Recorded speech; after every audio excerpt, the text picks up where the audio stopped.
နှံ့လိုက်တာကွာမိုးရရလဲရော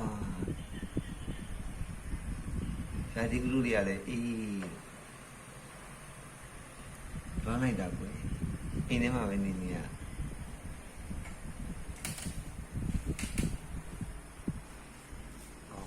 ဖေဦးတော်မှဘီယူမဆိုင်တော့ဘူးဖေဦးတော်မှသူမကြည့်ချင်တော့ဖေဦးတော်မှဟမ်တစ်ချက်တော့ဆိုလှည့်ကြည့်လိုက်ပါပပမညသမီးရှေ့ရောမညဘာဆက်ကြည့်လိုက်မညရောဒီမှာဗာလဲအဲ့လေရကြည့်ကြည့်လိုက်ဟောတယ်လားတော်တော်ပဲတော်တော်နားထောင်တာပဲဟောဒီမှာကြည့်လိုက်ချက်ရှိုးလိုက်ဘာလို့ချက်ရှိုးလိုက်မညအဲ့လေတော့ပြန်လှည့်ပါမယ်